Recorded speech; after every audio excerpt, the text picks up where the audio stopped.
Hey, what's going on, everybody? Welcome to our NOF Draft Preview Show brought by Sneaker Politics. Today, we have Mike and Nick out here previewing the draft. What are your initial thoughts, guys? Well, my initial thoughts are you're just dripping today. It's unbelievable. This man just got so swagged out for the draft that I just don't know. I don't even know we should be on the set with him. But look, draft-wise, I'm excited. I mean, there's a lot of stuff. There's a lot of stuff swirling right now. If half the rumors that are going around hit, I think it's going to be kind of like a wild ride to the 14th pick. Yeah. But I think the Saints ultimately should be able to get somebody good. I think the hope is that a lot of quarterbacks go early. Some teams maybe move up to do some unexpected things. That pushes down an OT, and now one of those guys is maybe there for the Saints. I don't need unexpected. If unexpected means 4 offensive tackles go in the top 10, give me Brock Bowers, give me Dallas Turner, maybe even Leatu Latu. I think there's 14 players I would be excited about the Saints landing in this draft. There's not 20, but there's 14. I think 14 is a great spot to be picking this draft, especially if teams go crazy for quarterback. And the biggest thing I'm looking for is that the Saints feel like they can stay put and get their guy and don't have to move up for him. All right, well, today we ran a promotion with Sneaker Politics where we asked you, the fans, to correctly predict the Saints' first 2 picks. You still have time to enter for a chance to win a free T-shirt and an annual subscription to NewOrleans.Football, but it's time for us to drop our picks on record. We'll start with Nick, and, where do you think the Saints are going to go at 14? Oh, I'm not giving that up. I think I know who they're picking, and there's people inside probably watching this right now, and I'm not going to do their work for them yet. Yeah. So if I have my article out the minute the pick happens, Yeah. I was right. If I don't, I was wrong. I'm not saying it right now. I'm keeping that one. Keeping it to the vest. I'm keeping that one. I'm keeping that one in the tuck, man. Yeah. So you predicted Fashanu on the record earlier in the week, but now you know too much. So I'm keeping my pick in the tuck. Yeah. All right. No, second round. Can you make a second round prediction? I don't know who they're going to take in the second. No, I think you can make a prediction. In the second round, I would go Keon Coleman probably in All the right. second round. I think that there's a chance that he's going to fall into the second. Maybe 45 is a little bit too deep, but I think they're going to try to get a pass catcher in the second round, and I think that they would probably. I know they like Keon, so if he's there, I feel like there's a chance that he could be the pick. I know too much too because I talked to Nick Underhill, but we'll stick with. We made predictions earlier this week. You had Fashanu. And I had Fuaga. Yeah. Second round, I'm going to try to win this sweepstakes by being less predictable. I was looking at offensive linemen. I was looking at big receivers. I think Keon Coleman's going to go in round 1. That's my prediction. I'm going to go off the board here. I think there's going to be a ton of value at corner. I think there's a lot of guys late first, early second, and I tried to pick one with man coverage skills. Enos Rakestra Jr. from Missouri. They're going to zag and they're going to go corner. They're going to go best player available in round 2. That's my bold prediction. That's what you think? I'm throwing a dart. All right, cool. Well, I'd love it to be Coleman. That's the best case scenario. Let's get your second round pick. And that's who I was riding with. I was riding with the hometown guy in Keon Coleman. I think, with his big body and his ability to go up and get the catch and, really be physical, he can add a lot to the Saints. And so I feel like Keon Coleman adds, a little bit of spice to the gumbo. All right, now let's roll on to the next topic. We were able to sit here and, communicate with the fans through Twitter. Y'all dropped a lot of questions in the Knicks chat. So let's hit the first question. If the Saints draft Olu, does it mean that you essentially are giving up on Penning? No, I don't think so at all. Because, there's 2 tackle spots, and I think what happens there is that they cross-train a bunch of guys and they see who plays best where. And it could be Penning on the right side, Penning on the left, Olu on the right, Olu on the, on the other side. There's Nick Saldiveri competing for a guard spot. I think Landon Young has a chance to he could play inside. His guard snaps last year were pretty good, so he's somebody that could be in the mix at guard as well. So I think there's a handful of guys, and you just kind of put them all in there and hope, you get enough starters to be able to field the offensive line. But no, I don't think that has any bearing on Penning at all. I think that the hope is still if they draft an offensive tackle that Penning is the other tackle. It's just a matter of which side is he on. I do think it affects one thing, though. I think if they draft one of these guys who's been a right tackle, Fuaga, Latham, I bet when they install the offense, we see him at right tackle. I would not move Olu Fashanu from left to right on behalf of Penning. Penning's the guy who has to move for me if that happens. If 2 guys are both more comfortable at left tackle, Penning's the guy who has to move if they draft Fashanu, in my mind, if I had say in it. But, of course, there will be cross-training. Yeah, I think their approach is that they just want the best guys out there. And if Ulu, if your best combo is and it lessens the new guy a little bit, but your best combo is we have more talent here, even though this guy's better here than here, I don't think that's going to factor into it. I think ideally, though, you kind of get somebody natural at one of the spots, and that's how you kind of roll with it. But I don't think that I think they're just going to try to get the best ones out there no matter how it happens. I don't know that they're trying to hit a grand slam on the offensive line. I think they just want to find a way to be functional. And then you look at this offense, too, and there's a lot of things that happen that can help guys. And I think that's why they believe there's a chance for Penning, is because you don't have to do a lot of deep pass blocking on first and second down in this offense. You're not in those, like, deep sets. Third downs you are. At some point you do kind of have to, hold your block for a good amount of time. But I think first and second down, it's kind of quick. And there's things that are happening to help the offensive line. And I think they believe that Penning can be functional because this offense is going to kind of help hide some of that stuff. And then if you're hiding it, that builds confidence, and the confidence comes, and that kind of all comes together. But that's a lot of what if maybe for me. I think that you go into this trying to replace both tackles, and if you can, you can. Yeah, we got a question from the chat.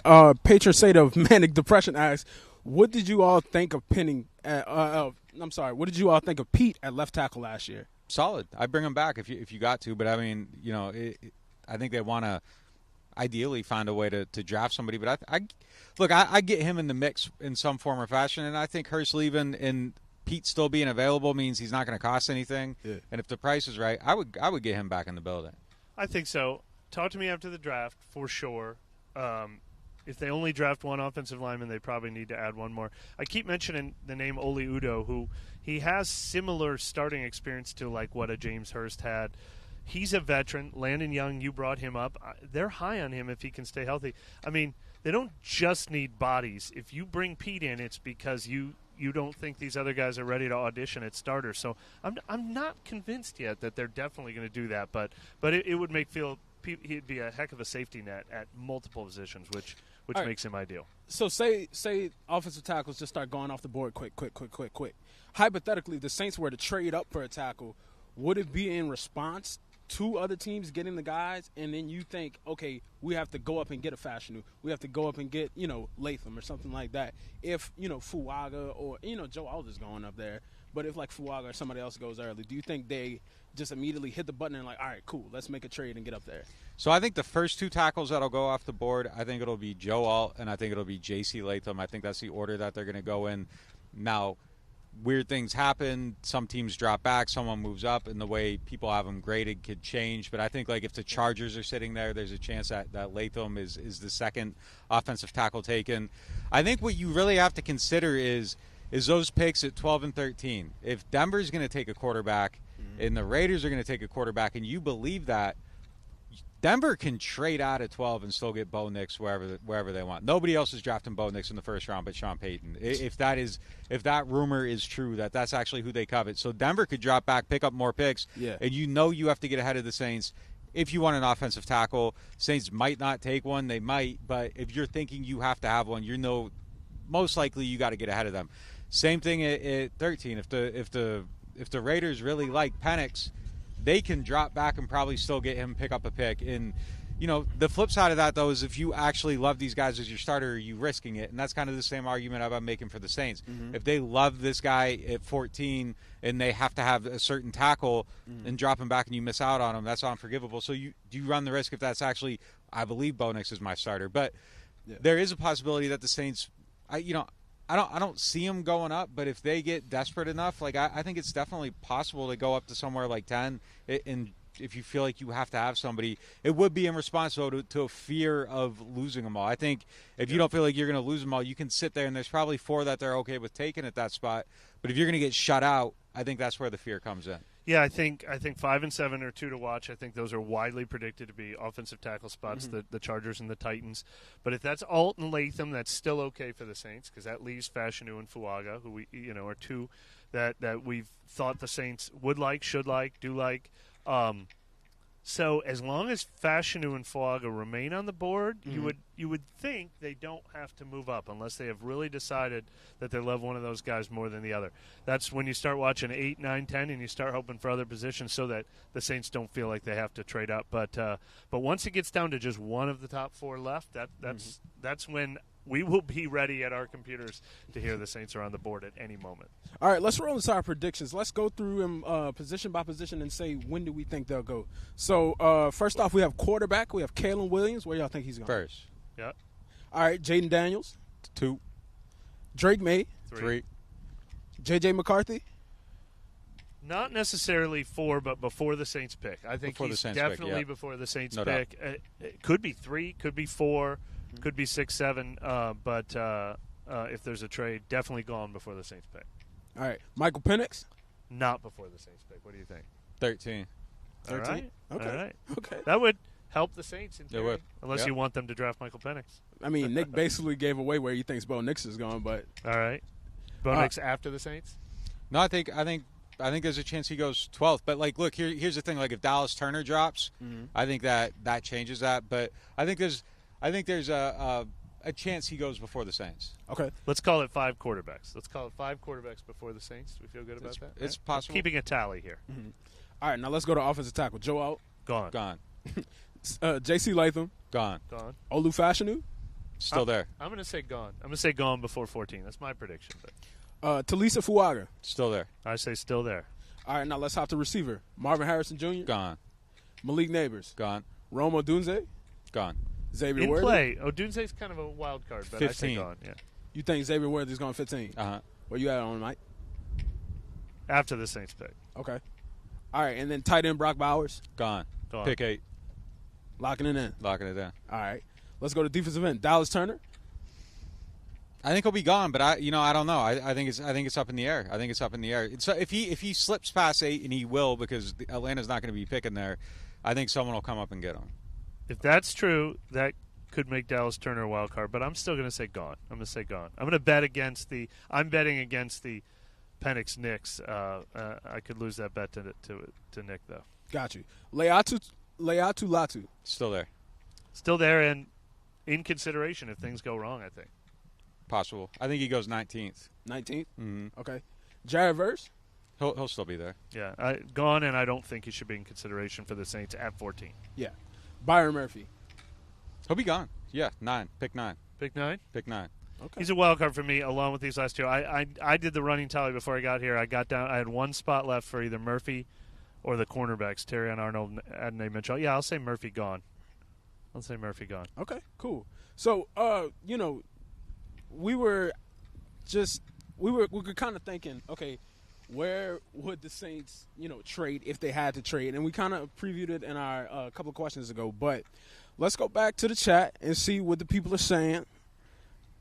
Let's see who has a good question. Let's see who has a good question. Well, one thing about the trade is we were looking at the trade value chart. Uh-huh. Nick and I did this exercise on the members only, our final mock draft for members only, where we figured out, all right, let's say the Saints do move up to 10, a number we think, all right, if they feel like they have to move up to 10.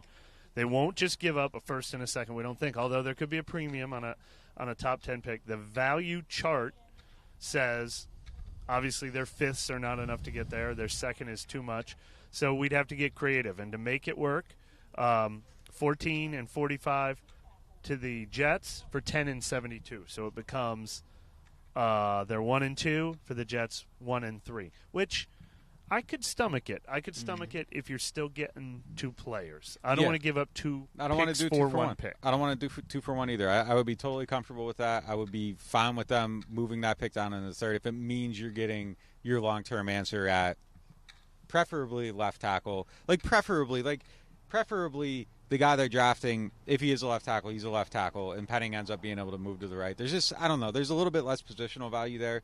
I think that's kind of starting to get outdated in your thinking. But, yeah, preferably if you're moving up and you're getting – can be my right tackle too, frankly. Yeah, really, it really doesn't matter anymore. But, there is a little bit of different positional value there. But, if you're getting an anchor point on the offensive line, and now you have 2, 2.5, 2 3/4, Caesar's Caesar's there. He's solid. You don't notice him. Guard plays really bad across the NFL too. Like they don't develop. Like that's one of the things. Everybody's mad at their young offensive linemen, no matter what fan base you're reading about. They do not do a good job of developing offensive linemen in college anymore. It's just changed so much. And Caesar's at least serviceable. Like he's fine. He's above serviceable actually. So, but you have two anchors. You would have McCoy. You would have your young tackle, and I think you're okay with that as long as you aren't giving up 2 for 1. Yeah, sure. That's the key. That's the key. I would still want them to make 2 picks by the end of Friday night at minimum. Yeah. At minimum. But what about the pick from last year, Saldiveri? How has his development been going, and then what do you expect to see out of him? I mean, I hear good things. I think there's a belief that he can come in and play, and there's a belief that his athletic skill set fits what they want to do in their run scheme here. Mm-hmm. But he's got to show it, and he didn't show anything last year, so he's in that mix. But I do think that between Udo, him, Penning, and Landon Young, they believe they have at least 2 functional starters at worst case. And, I hate to say this because, we haven't seen anything. I just have trouble believing that it could go 4 years, 5 years even, if they won't pick up the option. But I have trouble believing that it could go 4 years without Trevor Penning being able to start games. How bad? Yeah. There has to be a level of just being okay. There has to be a way to just get to okay because he's has still the physical big skills. and athletic, Yes. It would be unbelievable. There's bust, but busting to the point where you can't even be the jumbo tight end. It's just hard to imagine. I have trouble believing that that's what it's going to be, but I guess it's closer to that than the other thing. So maybe I need to get a little more pessimistic. But out of that group of 4, I think you can get Landon Young out there. I think you can get Nick Saldiveri out there. So there should be 2. Udo, I don't know enough about, so I'm going to kind of just whistle past them. Yeah. I think those 2, on some level, should be able to give you some snaps.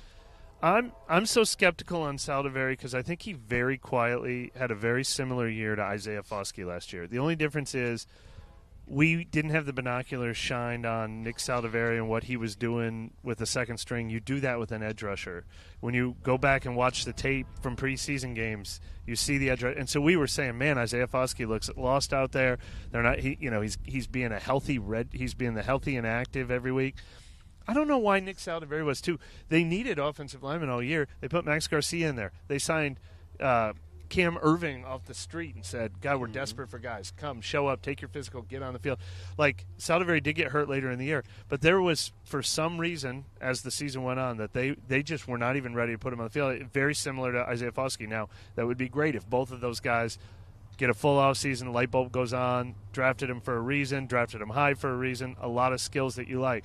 But I would have liked to have seen a Jordan Howden-like rookie season from Nick Saldiveri. They drafted him. They traded up to draft him a lot higher than they drafted Howden. So I'm skeptical, but you like the pedigree, and you couldn't like the opportunity anymore. I don't think Doug Marrone liked young players, though, either. You've I said think that was that. part of it, Yeah. So rightfully so, we've been looking at the offensive line and really going into detail on how they need to come together this season. But what are some players that we have, yet to look at or yet to talk about in a sense? And who do you think are some standout players that we've kind of not shined a big light on yet? Yeah, Latu, we just mentioned. He's a name that we've ignored a lot of names. We every once in a while mention Brock Bowers. We every once in a while mention Dallas Turner as guys from other positions. Latu, Byron Murphy, other guys who could end up going in this top 14 that we really just haven't bothered talking about because we've had such tunnel vision on the offensive tackles. I think they're worthy top 14 picks. If the Saints somehow came out with an elite defensive lineman tonight, it wouldn't bother me that much. Same reason you're saying. You can have functional starters on the offensive line, not great ones, but we've been talking about this defensive line needing upgrades too. Yeah, I mean, look, I prefer O-line in the first round, but sure. if it is a pass rusher, and that is if Dallas Turner falls, Latu falls, I wouldn't hate it at all. I think that's another position of great need. I wouldn't have hated Brock Bowers at 14 either. I just don't think there's any scenario where he's available there. But that might almost be would that have the highest Q rating of any pick they could make tonight, do you think? Brock Bowers? I was watching Brock Bowers earlier, and I mean, just his ability to line up. It's almost a 50-50 split between inline and then slot/wide. He can be effective in every single spot. He's amazing after the catch. And then you start thinking he can play over here, he can play here, and he can play here. And you got 3 spots, and then you start thinking about all the motions that the Shanahan offense uses. And he would have just been so deadly and all that stuff. And if they hadn't had this just desperate need at both tackle spots. He's the guy all draft season I would have been screaming for. Like, this is the guy you have to get. I mean, it feels like we've been watching Brock Bowers in college for 15 years just because Georgia's so good and he just makes so many plays. And it just, every week you see something and be like, damn, that guy is, like, incredibly good. He might be the best tight end prospect to ever enter the draft. He's in that conversation. And, I mean, like, I know guys like Gronk and Kittle and all them are, like, amazing, but him coming in, just the talk around him is incredibly high. Tight end prospects often bust in the first round, so that's something you have to take into consideration. But I think he's just theoretically perfect for kind of what they do, but I just don't think he's going to be there at 14. If you're watching the draft tonight, best case scenario is that probably Bo Nix and Michael Penix go before the Saints pick because they are not in the market for a first-round quarterback this year. Second best case scenario, Terrion Arnold or Quinyon Mitchell goes. Somebody else take a corner. You think that is not even in the Saints' consideration under any way this draft falls? I haven't heard corner. I mean, Albert Breer reported this morning that they were looking corner. I haven't heard corner. I haven't heard corner myself. So, Nick, we just had offensive coordinator Clint Kubiak talk on the radio. What are some things that stood out about what he said? I don't think they're that deep into anything. I mean, I thought it was interesting that he spoke so highly of Derek Carr and just that that was one of the reasons he came here. He says he's incredibly smart, accurate. I mean, these are things that I think we know. You know, he was excited about Taysom. I mean, the thing that stood out to me about Kubiak is that he just isn't a very verbose person. Like, I don't know that we're gonna have like these media sessions with him where it's just, man, there's 17 things we could go back and talk about, but that's fine. Like, I don't give a damn about that. Just coach good offense, have a good team, have an interesting product. Give us something to look at on Sundays that we're excited to talk about on Wednesday. And we haven't had that in a while. So just show me it on the field. I didn't find, and I'm not saying anything here, I just didn't find anything from that interview like extremely revealing, but he just seems like he's a man of few words, and that's cool. Yeah, as long as he's a man with a pen and a plan, right? That's right. You know, I'll take that back though. Like, he spoke a lot about identity, and I like that. You got to have an identity to fall back on. I like what he said about the red zone. He said you don't want to be scoring on third down. You want to be scoring on first and second down, and be in those plays where you can run stuff from your base look because you're operating from your position of strength, and you know that's going to open up your options. So those couple little things, just I like the idea of just a plan instead of like we got to do this better, we got to do this better, we got to figure it out. That's something we're looking at. It seems like he has, you know, some core philosophies that he's going to hang his hat on, and I think that's a little bit of a change from kind of the scattershot feeling of the last couple of years. That's what we heard about him before he got here. That's what we've heard from Dennis Allen since he hired him. I mean, it feels like, and look, they hired old school run coaches and offensive line coaches who've been doing this for a long time. They're going to pretty unapologetically say, we're going to build around the run. We're going to, you know, he said, I want to run in the red zone more than some teams do. They're going to build around play action, and they're going to do things that have worked in the NFL and stood the test of time. If it works, if it doesn't work, it's something that has just disappeared from the Saints offense. We've said so many times, it's first and 10 you run, it's second and 10.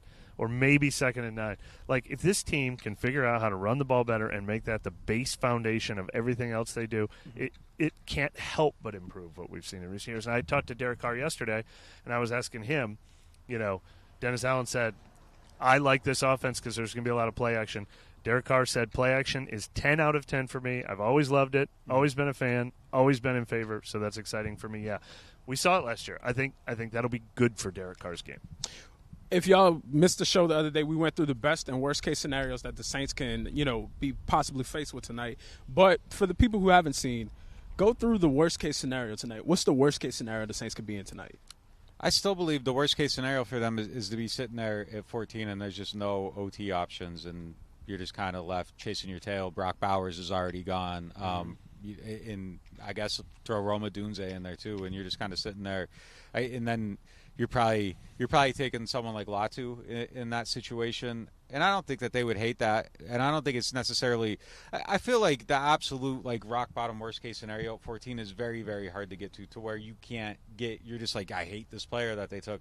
There's just so many good players, and then there's so many players they don't need that I think are going to go before they pick. That I find it almost impossible to not be there at 14. So the worst case scenario is still, I think, a very good outcome.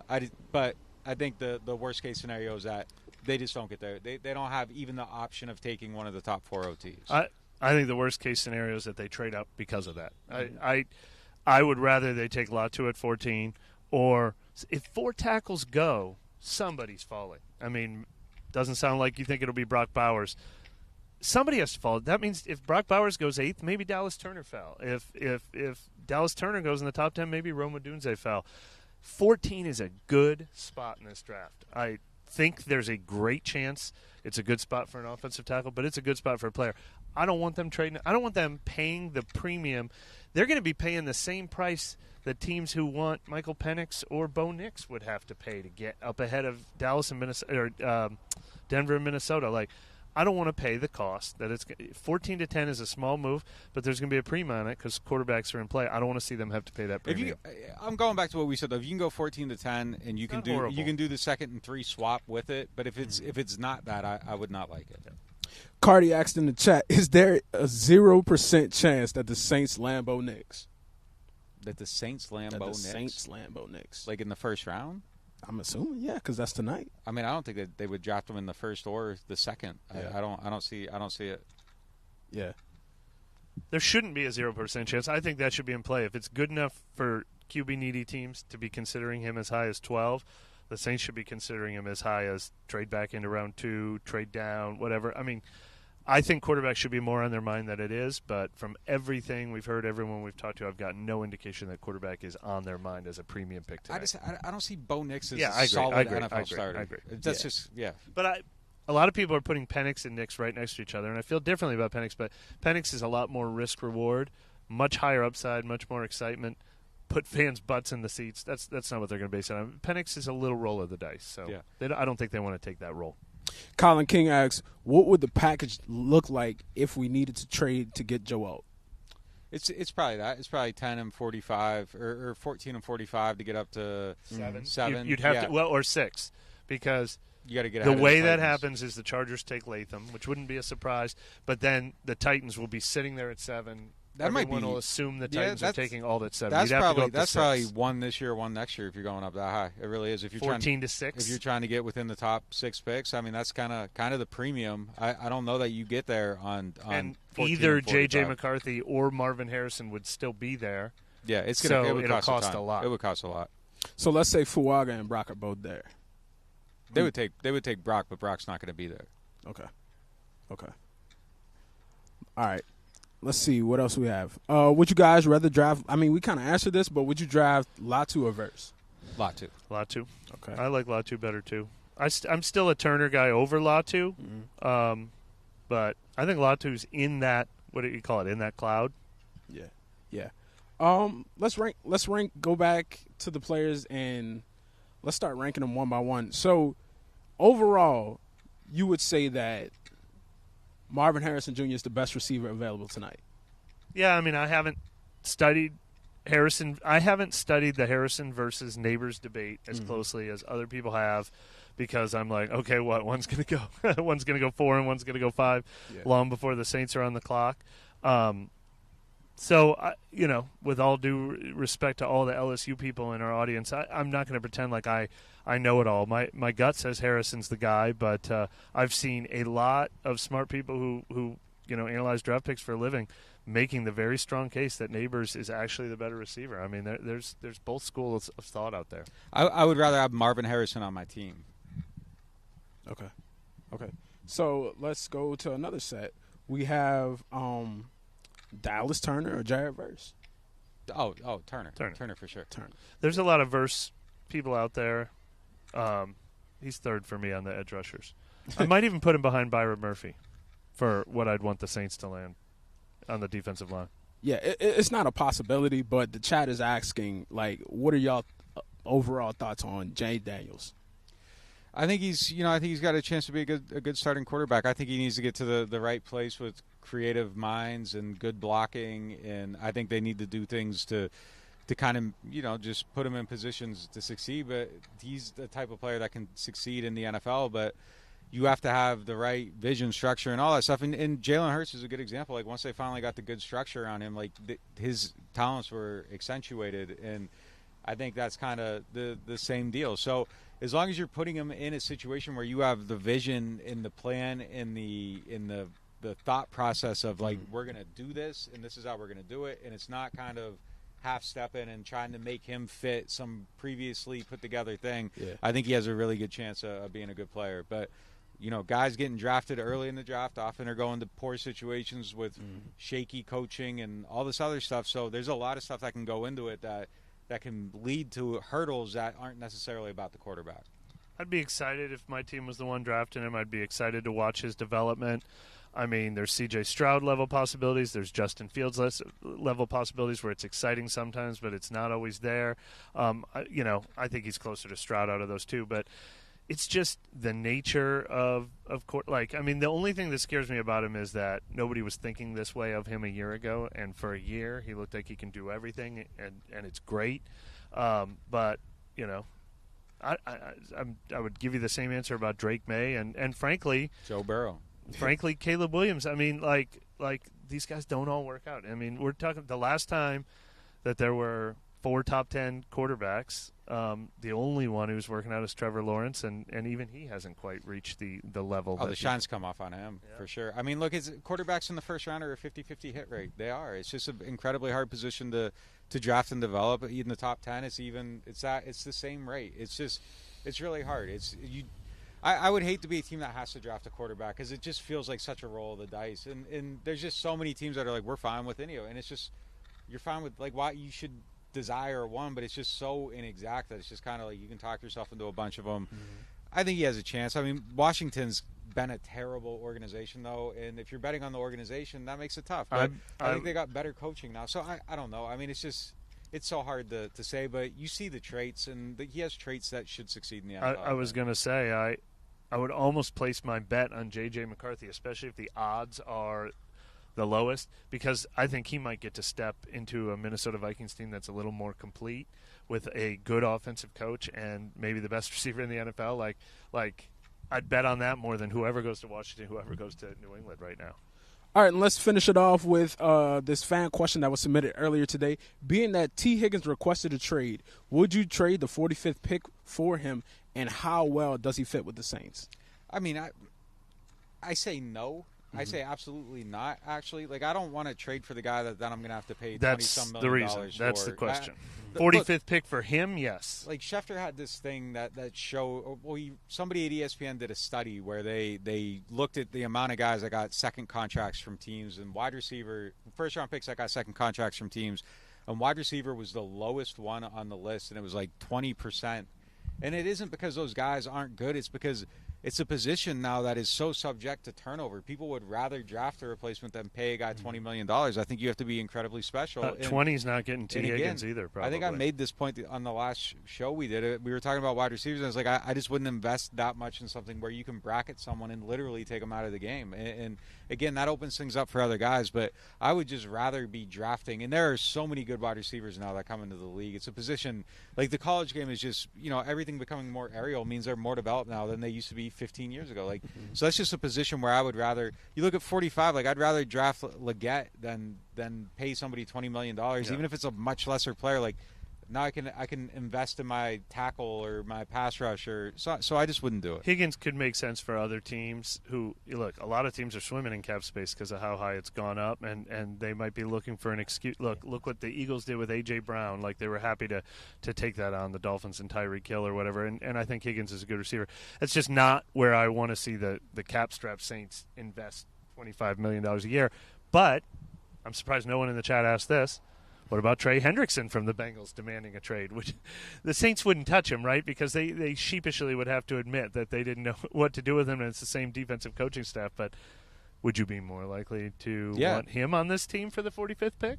Yeah, I mean, I would consider that for sure. I think so. I mean, that's a game changer, and there's nothing that can't ever be walked back. But when you're sitting down to negotiate that next contract, that's going to cost you. You're gonna pay for it a little bit, but I don't think there's anything there that if you're going back and say, hey, man, I screwed up, like, I think people could let that go. I don't think that's anything that, everybody's professional.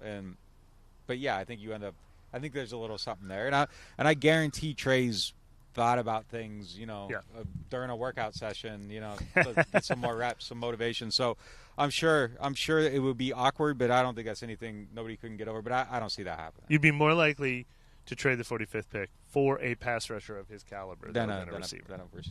We're going to hit a quick commercial break. Continue to drop y'all questions in the chat, and we'll be right back. The NewOrleans.Football show is proudly presented by PJ's Coffee. PJ's Coffee has some of the best drinks that you can find. They have locations all over the city. They have pastries and everything else you need to get your day started. So go check them out. Are you looking for the perfect engagement ring? Look no further than Friend & Company Fine Jewelers' new engagement salon. This new area houses a wide selection of engagement rings to choose from in all cuts, sizes, and colors. Their experienced staff offer 5-star customer care to help you find the perfect ring to express your love. Visit their new engagement salon today. Friend & Company Fine Jewelers, the perfect ring for the perfect moment and also for the perfect person. 7713 Maple Street between Adams and Burdett Street. 504-866-5433. Friend & Company Fine Jewelers. Check them out at friendandcompany.com. Hardhide Ponchatoula Strawberry Whiskey is an 86 proof blend of aged wheat bourbon, American light whiskey, and fresh Ponchatoula strawberries. Blended in New Orleans, it is not for the thin-skinned. Look for it in your favorite stores, bars, and restaurants. NewOrleans.Football is proud to be sponsored by Firehouse Subs. Make sure you check out their location on Veterans Boulevard. All right, let's get into the show.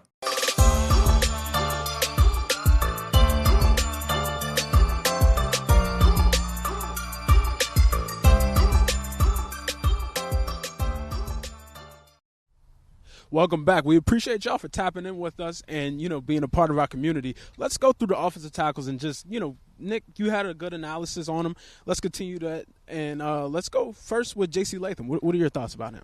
I think he's an incredible player. I think he does everything really well. I think there's just like some immaturity to him that is something that a team is going to have to be comfortable with if they're drafting him. And that's going to lead to different rankings. Different teams are going to perceive that different ways. I've talked to a lot of them throughout this process, and some of them think it's no big deal. Other people think it's a huge deal. In a year where there's a lot of depth at that position, you can probably be even pickier than you want to if you are in a position to be choosing. Again, though, I think if the Chargers take one, it is going to be him. He has been tied to Harbaugh forever. Harbaugh tried really hard to recruit him in college, has remained infatuated with him as a prospect, and there are a lot of people that think that he will be the pick for them if they stay there and select a player. So I think he ends up going before the Saints go. If the Saints ended up with him, I wouldn't hate it. I think it would. I'd like it. Yeah, he's my. If I had no character, if everyone had the exact same character and injury grades, and you threw that out the window, he's my third favorite watching him. I agree with that. Yeah, I agree with that. Alt, Fashanu, Latham is Fuaga's my fourth favorite.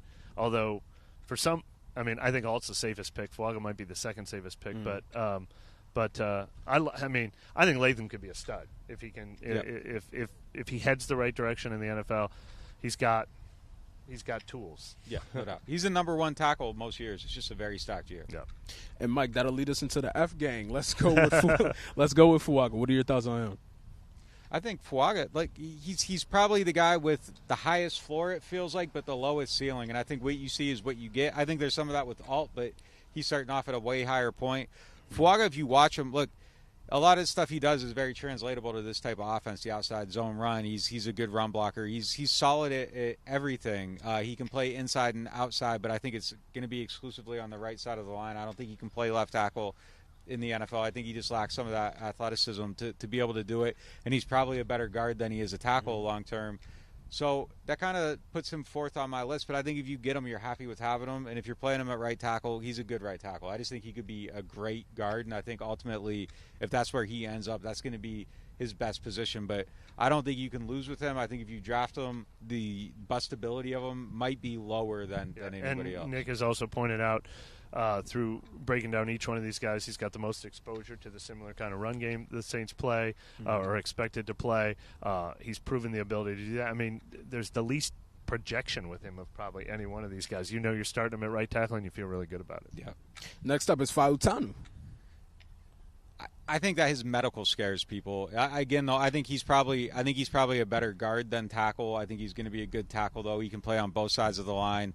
His athleticism is probably better than a lot of them. I think there's things about him that if you're just going straight up off tape, you could maybe make an argument that he's number 2 in the group. But I think the foot and the knee is just something that's going to scare a lot of teams away, and I think he's going to go lower. And again, if you're doing risk assessment here when there's this many good guys, those are just risks that I don't think you have to take. And I think that's going to lead to him dropping maybe a little bit. That's an important discussion to have, too, because we've, if you haven't followed the show closely as we've gone, we've started talking about 4 tackles instead of 5 tackles. And what if the top 4 are gone and we're not mentioning him at all? It seems like they would go another position or trade up. It doesn't seem like he's option number 5. Yeah, I mean, look, anything can happen. You can get surprised. There's smoke screens, but to this point, it doesn't sound like he's in consideration at 14.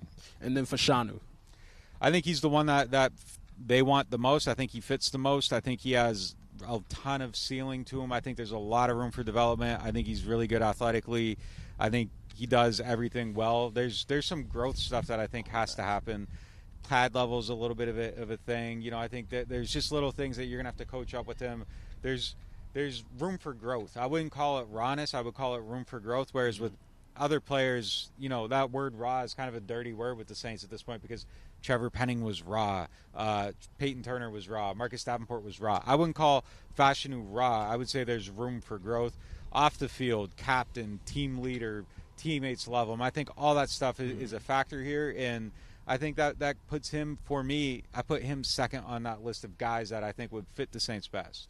I agree with that. Yeah, left tackle. I think he's going to succeed in the NFL as a left tackle, too. I think that's where they'd put him. That's why I said, I'm not moving him to right tackle to try out Trevor Penning at left tackle. I think this guy could be a really, really good left tackle. Maybe he'll end up somewhere else in the NFL, whether it's with the Saints or somebody else. But I see him as being a successful NFL left tackle. So do I. Mike, throughout this pre-draft process, you've talked a lot about cornerbacks. What cornerbacks, in addition to Terrion Arnold and Adonai Mitchell, do you think are good prospects? Well, no, I mean, I mentioned them tonight as it's a position I've kind of ignored. I picked it as a wild card option in round 2 because it's such an important position, and it's one position that we're kind of not talking about with the Saints enough, probably. Mm-hmm. The talent. I bet you if you're still watching the draft as a Saints fan, wondering if they're going to get back into round 1 late in the night. I bet you we could see 6 of these guys going in the last 10 picks today, or by the end of the last 10 picks tonight. And then early in day 2, I think a lot of people are going to be talking about how good the cornerbacks are that's still there. So, yeah, I mean, it doesn't feel like a top need for the Saints, which is why we haven't talked about it that much. But the value when we're talking about pick 45, when we're talking about other teams that aren't as tunnel vision on quarterback, wide receiver, and tackle as some of the teams are early in the draft. Mm-hmm. I think it's a good cornerback draft. Yeah. All right, let's finish up with, our overall thoughts about the Saints in their position on where they could end up this season pre-draft. Oh, interesting. What do you think, Mike? I mean, what have I been picking? Did I pick them to win 10 games last year, maybe 10 games the year before that? And right now I think they're a worse team than they've been, and I think their schedule's tougher this year, and I think the NFC South is a little better. I still think 10 is in their sliding scale. Mm-hmm. I feel like it's more of they're going to win 7-11 than 9-11 than I thought before. Mm-hmm.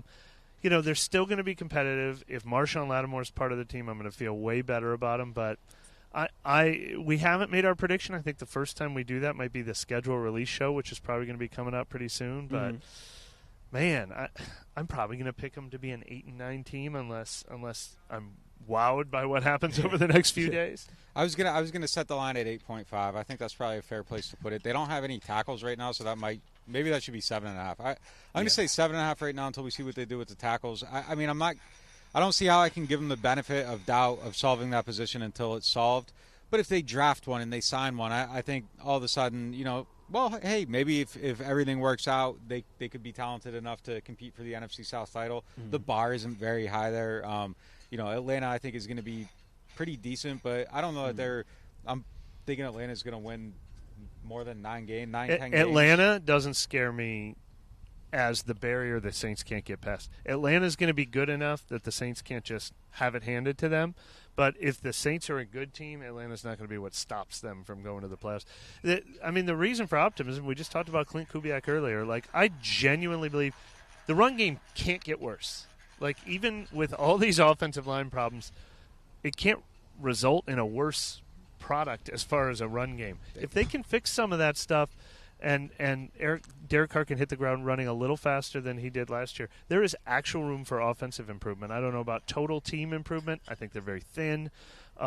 They've gotten a year older in a lot of places, but I think we're going to see a better offense this year than we saw last year, even with all these offensive line problems. The pessimist would answer you by saying, well, it could get worse because they don't have any tackles, and what if they don't solve it? But the realistic answer there is that they can go out and get Andrews Pete and another guy to put on the right side and find a way to have a functional offensive line that isn't that much worse than last year's. And then if you are calling the run game better and building it, it should at least be equal. Yeah. So it would be hard to be worse than that.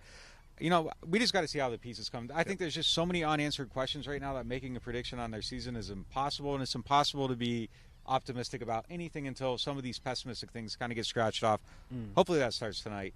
It feels like they have to be able to answer one at 14. Like, it would just have to go so incredibly sideways to where it's like all of a sudden nobody drafts a quarterback or something. Somebody is going to fall to 14 that they're going to draft, and I think everybody's going to feel good with. You might not be excited about it, but it's going to be somebody that can help this team because there's just so many ways this team could be helped right now. Roger Rosengarten at 14? Everyone's going to celebrate that pick? No.